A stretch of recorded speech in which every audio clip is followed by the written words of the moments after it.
Hello नमस्कार दोस्तों, स्वागत है आप सभी का हमारे यूट्यूब चैनल सत्येंद्र गुरुजी पे। दोस्तों, इस वीडियो में आपको बताएंगे रीजनिंग के 15 अति महत्वपूर्ण प्रश्न के बारे में, इसीलिए आप लोग वीडियो के अंत तक जरूर बने रहिएगा। इस वीडियो में आपको किस तरीके के प्रश्न के बारे में बताएंगे दोस्तों, जैसे कि प्रश्न हम लोग के सामने दिया है। प्रश्न है, दी गई पंक्ति में लुप्त संख्या ज्ञात करें। देखो हमारे पास जो एक क्वेश्चन मार्क है ना, इनके स्थान पे कौन सा नंबर आएगा यही हम लोगों को बताना है। और भी प्रश्न है, दी गई श्रृंखला में अनुपस्थित पद ज्ञात कीजिए। ठीक है, यहाँ पर जो अनुपस्थित खाली खाली स्थान है, इनके जगह पे कौन सा लेटर आएगा यही हम लोगों को बताना है।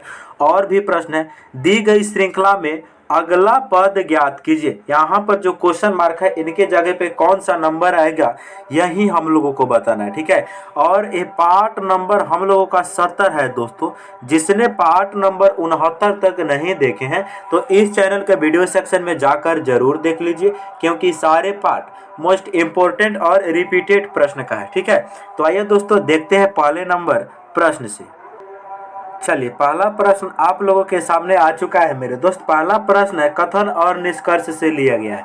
क्या है कथन? कथन है सभी बसें कारें हैं। दूसरा है सभी जलयान कारें हैं। हमारा ये दो कथन दिया गया, इनसे दो निष्कर्ष दिया गया, इसको हम बनाएंगे। सबसे पहले क्वेश्चन है सभी बसें कारें हैं, तो एक छोटा सा हम बस का आरेख बनाएंगे। ठीक है, ये बस का हो गया।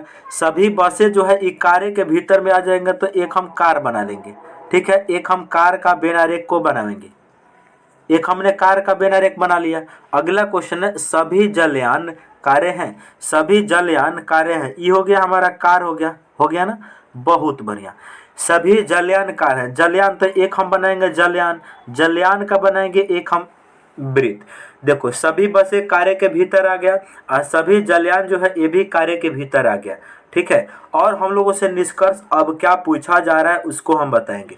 निष्कर्ष है सभी कार्य जलयान है। देखो यहाँ जितना भी कार है ना, क्या कार वाला सर्किल ये बाहर वाला है, जलयान वाला सर्किल ये भीतर वाला है। क्या सारे कार जलयान के भीतर आ रहा है? बिल्कुल नहीं आ रहा है, इसीलिए ऑप्शन एक गलत हो जाएगा। दूसरा है सभी बसें कारें हैं। देखो बस का हो गया ई वाला, ठीक है। अच्छा, कार वाला हो गया ई वाला सर्किल। तो ई बताइए सारे बस का जो गोला है वो कार वाले के भीतर आ रहा है? बिल्कुल आ रहा है। तो इसका मतलब ये बात बिल्कुल सही है। तो इसका राइट आंसर क्या हो जाएगा? इस क्वेश्चन का राइट आंसर हो जाएगा केवल निष्कर्ष दो अनुसरण करता है। ऑप्शन नंबर सी इस क्वेश्चन का राइट आंसर हो जाएगा। ठीक है, तो मैं उम्मीद करता हूं दोस्तों ये क्वेश्चन भी आपको समझ में आ गया होगा। चलिए नेक्स्ट क्वेश्चन। अगला क्वेश्चन है दी गई श्रृंखला में अगला पद ज्ञात कीजिए। हमारे पास एक सीरीज है, देख रहे हैं। इस सीरीज में ये क्वेश्चन मार्क के स्थान पर इन चारों ऑप्शन में से कौन सा ऑप्शन सही होगा? चलेंगे इसको हम जांचेंगे। देख रहे हैं यहाँ पर एक है और उसके बाद में क्या है, एक के बाद में है 5, देख रहे हैं। अच्छा, 5 के बाद में क्या है, 13 है। 13 के बाद में क्या है मेरे भाई, 29 है। इस 29 के बाद में क्या है, 61 है। और 61 के बाद में क्या है, क्वेश्चन मार्क है। तो ये क्वेश्चन मार्क के स्थान पर क्या आएगा यही हम लोगों को चेक करना है। ठीक है, तो देखेंगे मेरे दोस्त कि 1 से हम लोग 5 कैसे बना सकते हैं। 1 से 5 बनाने के लिए +4 किया गया होगा, बिल्कुल। अब देखेंगे 5 से 13 बनाने के लिए +8 करना होगा। अच्छा, 13 से 29 बनाने के लिए 13 में प्लस का 16 करना होगा, समझ ही रहे हैं। 29 से 61 बनाने के लिए 29 में मेरे भाई प्लस का 32 करना होगा, समझ रहे हैं। उसी प्रकार ये बताइए 61 में कितना प्लस करना होगा। तो मेरे दोस्त यहाँ पर आप लोग ध्यान से देखिए, ध्यान से क्या देखेंगे कि सबसे पहले प्लस का 4 हुआ है, उसके बाद प्लस का 8 हुआ है, यानी 4 का डबल हो गया। उसके बाद प्लस का 16 हुआ है, 8 का डबल हो गया। उसके बाद प्लस का 32 हुआ है, 16 का डबल हो गया। उसके बाद 32 का डबल प्लस होगा, 32 का डबल होता है मेरे भाई 64। 61 में 64 को हम लोग जोड़ेंगे तो 1 और 4 कितना हो जाएगा मेरे भाई, 5 हो जाएगा। और 6 6 12 हो जाएगा। तो इस क्वेश्चन का जो राइट आंसर हो जाएगा 125, इसका राइट आंसर हो जाएगा। और 125 कौन सा ऑप्शन में रखा है भाई, ऑप्शन नंबर डी में रखा गया है, इसीलिए इस क्वेश्चन का राइट आंसर ऑप्शन डी हो जाएगा। ठीक है, तो मैं उम्मीद करता हूं दोस्तों एक क्वेश्चन भी आपको समझ में आ गया होगा। चलो मेरे प्यारे दोस्त अगले क्वेश्चन देखते हैं। अगला क्वेश्चन है झारखंड का जो रिलेशन बिहार से है, झारखंड का जो रिलेशन है बिहार से है, उसी प्रकार उत्तराखंड का रिलेशन इस क्वेश्चन मार्क के साथ में है। तो देखेंगे हम सभी देख रहे हैं यहाँ पर झारखंड है, अब बिहार में क्या रिश्ता है मेरे भाई। जो झारखंड है वो बिहार से अलग हुआ है, जो झारखंड है वो किन से अलग हुआ है, बिहार से। उसी प्रकार मेरे भाई जो उत्तराखंड है एक किन से अलग हुआ है, तो उत्तर प्रदेश से उत्तराखंड अलग हुआ है। तो इसका राइट आंसर ऑप्शन नंबर 2 हो जाएगा। ठीक है, जिस प्रकार झारखंड बिहार से अलग हुआ है उसी प्रकार उत्तराखंड उत्तर प्रदेश से हुआ है। तो इसका राइट आंसर ऑप्शन 2 हो जाएगा। ठीक है, अच्छा मेरे भाई जिस भाई ने वीडियो को लाइक नहीं किए हैं लाइक करेंगे, और चैनल पर नए हैं अगर चैनल को सब्सक्राइब नहीं किए तो बिल्कुल सब्सक्राइब करना ना भूलेंगे। ठीक है, चलिए नेक्स्ट क्वेश्चन। अगला क्वेश्चन है, ध्यान से देखेंगे, 4 नंबर प्रश्न है मेरे दोस्त। क्या कहता है, कह रहा है यहाँ पर 4, 3, 5 और 2 का यूज करके 12 बनाया गया है। उसी प्रकार यहाँ पर 5, 6, 2, 3 का यूज करके 18 बनाया गया है। यहाँ पर क्वेश्चन मार्क के जगह पर क्या आ गया यही हम लोगों को बताना है। तो चलिए मेरे प्यारे दोस्त इसमें हम लोग क्या लॉजिक लगाएंगे, ध्यान से देखिए आप लोग। यहाँ पर लॉजिक लगेगा, इन चारों को आपस में गुना करेंगे और उनको 10 से भागा देंगे तो 12 आ जाएगा। ठीक है, गुना करके देखते हैं। यहाँ पर कितना है, 4 है ना, 4, उसके बाद में है 3, 4 के बाद में 3 है, उसके बाद में है 5, 5 के बाद में क्या है, 2 है। इन सब को गुना करेंगे तो कितना हो जाएगा, इन सब को गुना करो, पहले गुना करो, चाहे अभी नहीं इसको 10 से भागा कर दो, कोनो दिक्कत नहीं, 10 से इसको भाग कर दो अभी नहीं, 10 से अब भागा करोगे तो कितना हो जाएगा, 2 8 गुना 5 10 हो जाएगा। और 10 से 1 जीरो खत्म, 10 से 10 ये पूरा पूरा कट जाएगा। तो हमारे पास क्या बचेगा, 4 गुना 3 कितना हो जाएगा, 4 3 12, 12 यहाँ पर ऑलरेडी दिया हुआ है मेरे दोस्त। उसी प्रकार आकृति नंबर हम 3 में देखेंगे, इसमें देखेंगे, इसमें क्या है, 5 है, उसके बाद 6 है, उसके बाद 2 है और उसके बाद कितना है, 3 है। ठीक है, इसको हम 10 से भागा करेंगे मेरे भाई। ठीक है, इनको हम 10 से भागा करेंगे। अब हम देखेंगे क्या 18 आ पा रहा है कि नहीं, देखेंगे 5 8 गुना 2 10, 10 से ये 10 खत्म, ये हो जाएगा 6 गुना 3 कितना मेरे भाई, 18, ऑलरेडी 18 बीच में दिया हुआ है। सिमिलरली यही लॉजिक को इसमें हम लगाएंगे, यही लॉजिक लगाएंगे इसमें, इन सारे को गुना करेंगे, आपस में गुना करके देखते हैं। 5 गुना 2 गुना 2 गुना 8 है ना, अब भाग कर देंगे इसको हम 10 से। अब देखेंगे मेरे भाई यहाँ पर 5 गुना 2 10, 10 से ये 10 खत्म, कितना बचा, 8 दूनी 16, 16 कौन सा ऑप्शन में दिया है भाई, 16 ऑप्शन नंबर 4 में दिया है। तो इस क्वेश्चन का जो राइट आंसर हो जाएगा ऑप्शन नंबर 4 हो जाएगा। ठीक है, तो मैं उम्मीद करता हूं दोस्तों ये क्वेश्चन भी आपको समझ में आ गया होगा।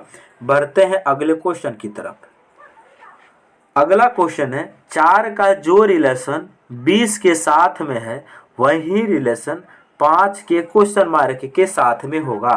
यहाँ पर हम लोग देखेंगे कि 4 से मेरे दोस्त 20 कैसे बना है, उसी प्रकार हम लोग देखेंगे कि 5 से क्वेश्चन मार्क कैसे बनेगा। तो चलेंगे इस क्वेश्चन में हम लोग देखेंगे मेरे भाई कि 4 से 20 बनाने के लिए क्या किया गया है, 4 है ना, इस 4 का स्क्वायर किया गया और इसी 4 को इसमें ऐड कर देंगे तो 20 बन जाएगा। 4 का स्क्वायर 16 होता है, 16 में 4 जोड़ेंगे तो 20 बन जाएगा। सिमिलरली यहाँ पर भी यही लॉजिक लगेगा, 5 है इनका स्क्वायर करेंगे और इसी 5 को आपस में हम ऐड करेंगे। 5 का स्क्वायर कितना होता है मेरे भाई, 25 होता है, 25 में 5 को जोड़ेंगे कितना हो जाएगा मेरे दोस्त, 30 हो जाएगा। तो इस क्वेश्चन मार्क के स्थान पर 30 होगा। और 30 कौन सा ऑप्शन में रखा है भाई, 30 को ऑप्शन नंबर 4 में रखा गया है। ठीक है, तो इस क्वेश्चन का राइट आंसर ऑप्शन नंबर 4 हो जाएगा। ठीक है, तो मैं उम्मीद करता हूं दोस्तों ये क्वेश्चन भी आपको समझ में आ गया होगा। बढ़ते हैं अब हम लोग अगले क्वेश्चन की तरफ। अगला क्वेश्चन है, एक महिला की तस्वीर दिखाते हुए रमेश ने कहा कि यह मेरे दादा के एकमात्र पुत्र की पुत्री है, तो तस्वीर वाली महिला रमेश से किस प्रकार से संबंधित है। तो मेरे दोस्त ध्यान से देखेंगे हम लोग कि देखो ये ब्लड रिलेशन का क्वेश्चन है और ये पॉइंटिंग फर्म का क्वेश्चन है। तो इस क्वेश्चन को हम डायरेक्ट बनाएंगे और डायरेक्ट कैसे बनाते हैं इसको जांचेंगे। देखो एक महिला की तस्वीर दिखाते हुए रमेश कहता है, क्या कहता है, रमेश ने कहा कि यह मेरे दादा यानी रमेश के दादा के एकमात्र पुत्र, एकमात्र पुत्र का मतलब रमेश के दादा के एकमात्र पुत्र रमेश के पिताजी हो जाएंगे, की पुत्री है, यानी उनके पिताजी की पुत्री है।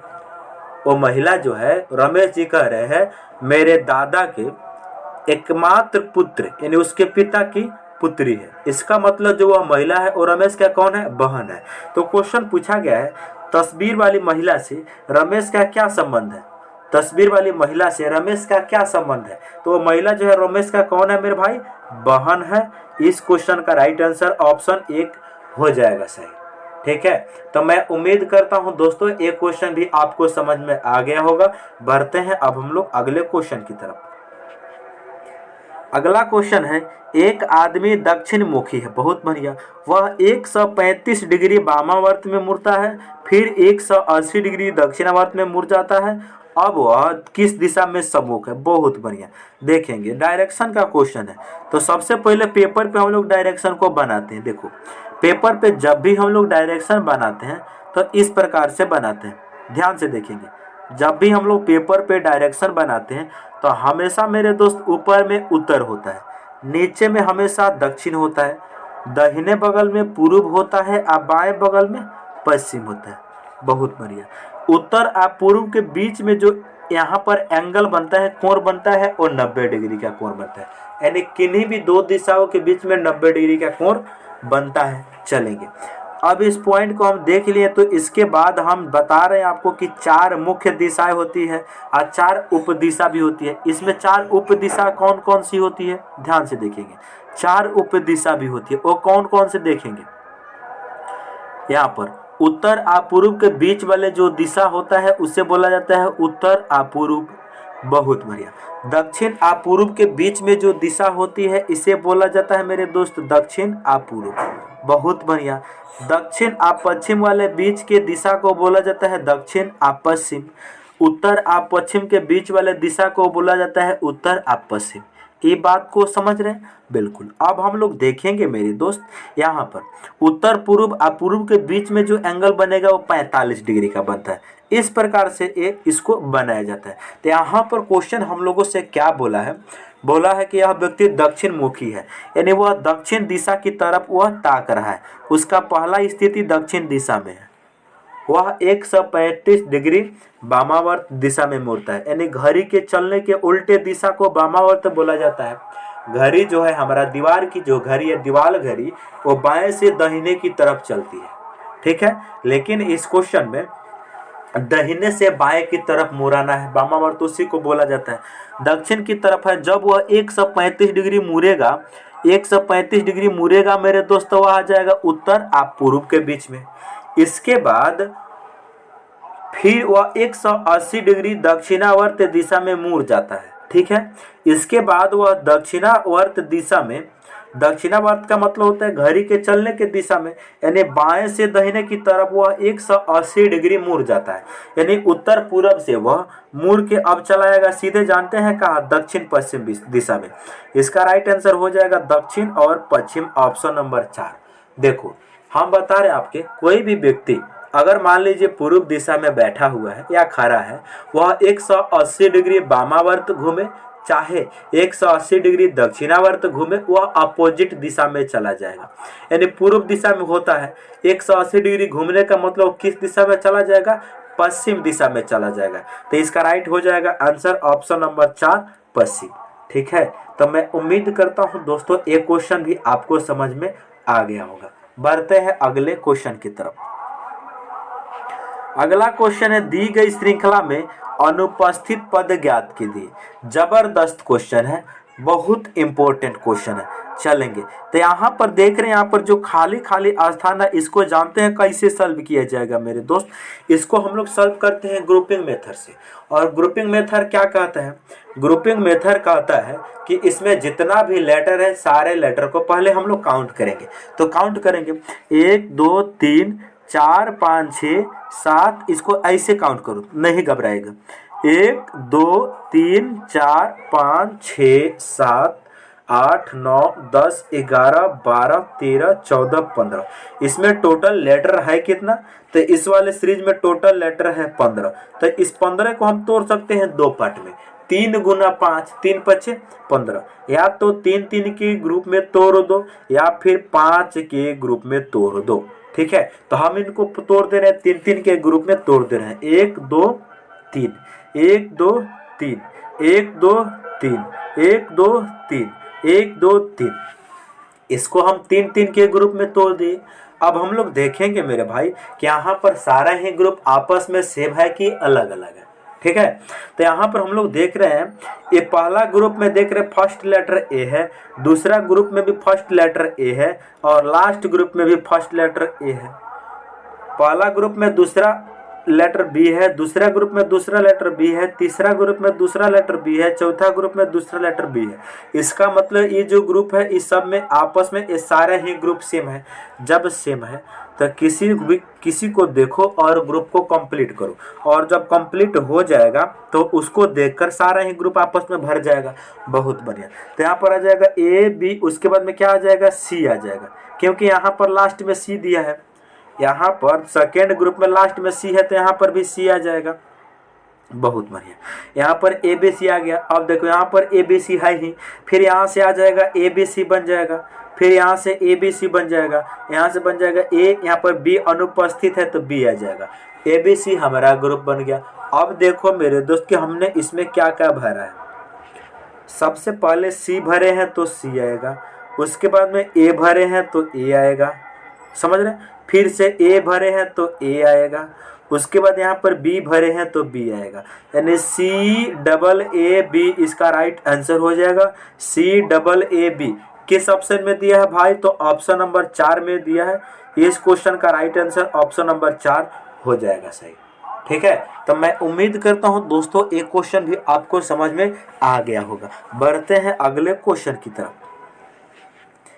अगला क्वेश्चन है, यदि z बराबर 26 NET बराबर 39 है तो NUT का मान क्या होगा? मेरे भाई देखेंगे ध्यान से, z का जो स्थान है वो कितना लिखा है? 26। एक्चुअल में भी z का स्थान 26 होता है। उसके बाद में है NET, इसको उसने क्या लिखा है? इसको उसने लिखा है 39। अब देखेंगे कि NET से 39 कैसे बन सकता है। मेरे भाई ध्यान से देखेंगे, जो n का स्थान होता है 14 होता है, e का जो स्थान होता है वो 5 होता है, t का जो स्थान होता है वो 20 होता है। इन सारे को हम ऐड करेंगे तो कितना हो जाएगा? 14 5 19, 19 में 20 को हम लोग जोड़ेंगे तो कितना हो जाएगा? हाँ बिल्कुल 39 बन जाएगा। समझ रहे? बिल्कुल 39 बन जाएगा। उसी प्रकार यहाँ पर NU जो t लिखा है इसका हम कोड कर देंगे NUT। इनका हम लोग नंबर में क्या लिखेंगे? n का स्थान कितना होता है भाई? 14, u का स्थान कितना होता है? 21, t का स्थान कितना होता है? 20। इन सारे को ऐड कर देंगे तो 14 में 21 को जोड़ेंगे 35 बनेगा, 35 में 20 को जोड़ेंगे कितना बनेगा मेरे भाई? 55 बनेगा। तो इस क्वेश्चन का राइट आंसर 55 होगा। और 55 को कौन सा ऑप्शन में रखा गया? तो ऑप्शन नंबर 3 इस क्वेश्चन का राइट आंसर हो जाएगा। ठीक है, तो मैं उम्मीद करता हूं दोस्तों एक क्वेश्चन भी आपको समझ में आ गया होगा। ठीक है, बढ़ते हैं अगले प्रश्न की तरफ। अगला क्वेश्चन है, यदि श्रृंखला 5 9 ये जो सीरीज दी गई कि पहले और दूसरे अंक अदल बदल दिए जाए, इसी प्रकार तीसरे एवं चौथे अंक और 5वें और 6ठे अंक बदल दिए जाएं तो इत्यादि हो, तो दाएं से 7वां अंक क्या होगा?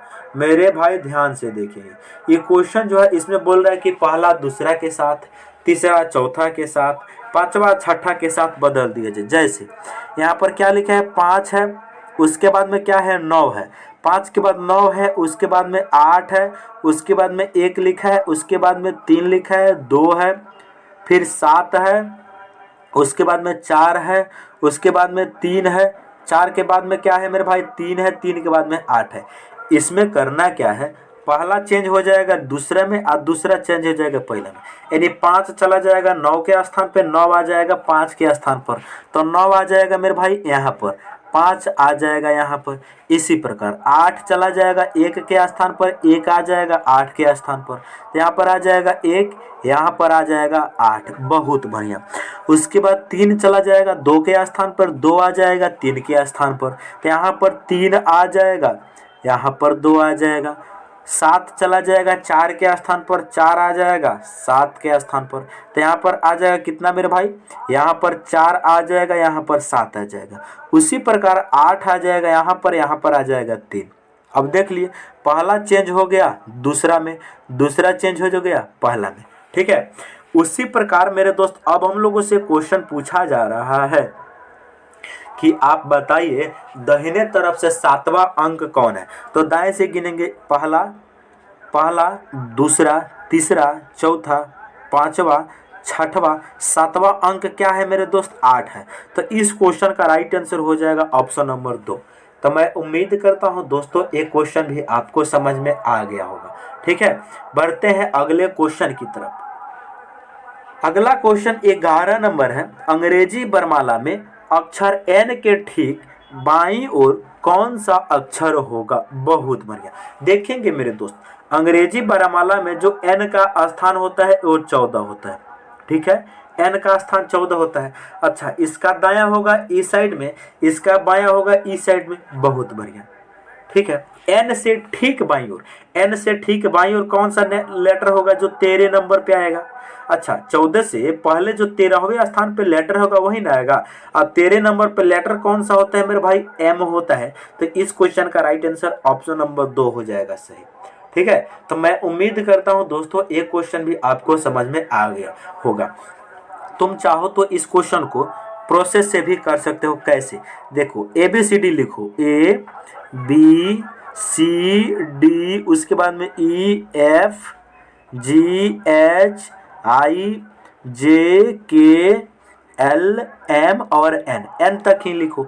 अब देखो मेरे भाई, N से तुरंत बाईं ओर कौन है, N से तुरंत बाईं ओर कौन लेटर है, M है। तो इसका राइट आंसर ऑप्शन नंबर 2 हो गया। तुम चाहो तो ऐसे कर सकते हो, चाहो तो डायरेक्ट भी कर सकते हो, ठीक है। तो मैं उम्मीद करता हूं कि इस क्वेश्चन को भी तुम अच्छे से समझ चुके होंगे। बढ़ते हैं अगले प्रश्न की तरफ। अगला प्रश्न है, 40 लड़कों की कतार में विकास दाईं ओर से 14वें स्थान पर, उसका स्थान बाईं ओर से कौन सा होगा। देखो, आपको मैं एक फार्मूला बताता हूं। फार्मूला जो होता है एक हमारा, लिखेंगे उसको, कुल बराबर जो फार्मूला होता है वो होता है दायां प्लस बायां, दायां प्लस बायां -1 होता है फार्मूला, ठीक है। यानी दायां प्लस कुल बराबर दायां प्लस बायां -1। इसको शॉर्ट में हम लिख सकते हैं टोटल बराबर राइट प्लस लेफ्ट -1 फार्मूला होता है। तो इसमें पुट करेंगे, टोटल कितना लड़के हैं, 40 है। बहुत बढ़िया। दाईं ओर से स्थान कितना है, 14 है। बाईं ओर से निकालना है -1। अब हम लोग देखेंगे मेरे भाई, यहाँ पर देखेंगे बराबर के ई साइड में ई एक माइनस के है तो बराबर के ई साइड में आएगा तो प्लस हो जाएगा, और जो 14 इधर प्लस का है बराबर के ई साइड आएगा तो माइनस हो जाएगा। बहुत बढ़िया। अब देखेंगे 40 में 1 को जोड़ेंगे तो कितना हो जाएगा, 41 हो जाएगा। अब माइनस का 14, अब बराबर में इसका लेफ्ट बचेगा, लेफ्ट मतलब बायां। अब हम देखेंगे कि लेफ्ट बराबर 41 में से 14 को घटाएंगे, यानी 11 में से 4 को घटाएंगे तो 7 बचेगा, यहाँ पर 2 बचेगा। तो इस क्वेश्चन का राइट आंसर बाईं ओर से हो जाएगा 27वां। कौन सा ऑप्शन में दिया है भाई, तो ऑप्शन नंबर 4 में दिया है। इस क्वेश्चन का राइट आंसर ऑप्शन नंबर 4 हो जाएगा सही, ठीक है। तो मैं उम्मीद करता हूं दोस्तों ये क्वेश्चन भी आपको समझ में आ गया होगा। बढ़ते हैं हम लोग अगले प्रश्न की तरफ। चलिए, अगला क्वेश्चन है, जूता है, घास है और मोबाइल है, ये तीनों के बीच में सही बेनारे कौन सा बनेगा, यही हम लोगों को बताना है।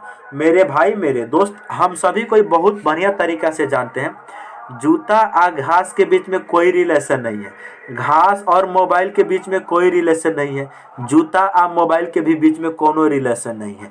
तो इसका जो आरेख बनेगा वो कुछ इस प्रकार से, जूता का अलग बनेगा, घास का अलग बनेगा, मोबाइल का अलग बनेगा। तो ऐसा कौन सा ऑप्शन में दिया भाई? ऐसा ऑप्शन नंबर 1 में दिया। इस क्वेश्चन का राइट आंसर ऑप्शन ए हो जाएगा। तो मैं उम्मीद करता हूं दोस्तों ये क्वेश्चन भी आपको समझ में आ गया होगा। बढ़ते हैं अगले प्रश्न की तरफ। अगला प्रश्न है, दी गई आकृति में कुल कितने त्रिभुज है? देखो जो यह आकृति दी हुई है इसमें सबसे पहले हमें कितना आकृति है यही त्रिभुज का बताना है। तो इसमें हम लोग काउंट करेंगे, देखेंगे। सबसे पहले बेसिक त्रिभुज काउंट करेंगे, उसके बाद हम इसमें जो बेसिक आकृति को मिलाने के बाद जो आकृति बनेगा उसको देखेंगे। तो यहाँ पर पहला हो गया, ये दूसरा हो गया, ये तीसरा हो गया, ये चौथा हो गया, ये पांचवा हो गया, ये छठवा हो गया, समझ रहे? ये हो गया सातवां, ये हो गया आठवां। तो हमारे पास तो 8 बेसिक आकृति आ गया, 8 त्रिभुज तो बेसिक आ गया, बहुत बढ़िया। एक्स्ट्रा त्रिभुज कितना है वही हम लोगों को काउंट करना है। अब हम देखेंगे इसमें इन 4 को मिलाने के बाद एक एक्स्ट्रा त्रिभुज ई बन रहा है, बन रहा। यह आकृति इन चारों को मिलाने के बाद एक्स्ट्रा बन रहा है। तो ई बताइए मेरे दोस्त, इसमें एक और हम लोग ऐड कर देंगे तो 8 गो एगो कितना हो जाएगा? 9 गो। तो इस क्वेश्चन का राइट आंसर ऑप्शन नंबर 4 हो जाएगा सही। ठीक है, तो मैं उम्मीद करता हूं दोस्तों ये क्वेश्चन भी आपको समझ में आ गया होगा। बढ़ते हैं अगले क्वेश्चन और लास्ट क्वेश्चन। चलिए लास्ट क्वेश्चन है, निम्नलिखित आकृति की दर्पण छवि बताइए। देखो दर्पण प्रतिबिंब में एक्चुअल होता है क्या कि जो दायां होता है वो बायां में चेंज होता है और जो बायां होता है वो दायां में चेंज होता है, यानी दायां चेंज हो जाता है बायां में, अब बायां चेंज हो जाता है दायां में। ये बात को समझ रहे हैं? बहुत बढ़िया। तो यहाँ पर हम लोग देखेंगे मेरे भाई ध्यान से, जो यह आकृति दी हुई है इस आकृति का जब प्रतिबिंब हम लोग बनाएंगे, जो खुला हुआ ये भाग है ये बाएं साइड में है तो ये चला जाएगा दाहिने साइड में। तो यहाँ पर बाएं साइड में नहीं रहेगा इसीलिए बी गलत, ऊपर नहीं रहेगा इसीलिए सी गलत, नीचे नहीं रहेगा इसीलिए डी गलत। बचा क्या? ऑप्शन नंबर ए इस क्वेश्चन का राइट आंसर हो जाएगा। लेकिन इस ऑप्शन ए को कौन सा ऑप्शन में रखा है भाई? तो ऑप्शन नंबर 4 में रखा है, देख रहे हैं? ऑप्शन नंबर 4 में ए को रखा गया है, इसीलिए इस क्वेश्चन का राइट आंसर ऑप्शन नंबर 4 हो जाएगा। ठीक है, तो मैं उम्मीद करता हूं दोस्तों आप इन सारे प्रश्न को बहुत ही अच्छे तरीका से समझ गए होंगे। यदि आप हमारे चैनल पर पहली बार आए हैं तो चैनल को जरूर सब्सक्राइब करें और साथ ही साथ बेल आइकॉन को ऑन कर लीजिए ताकि मैं जब वीडियो डालूं तो नोटिफिकेशन सबसे पहले आपको मिले। ओके दोस्तों, मिलते हैं अगले वीडियो में। जय हिंद।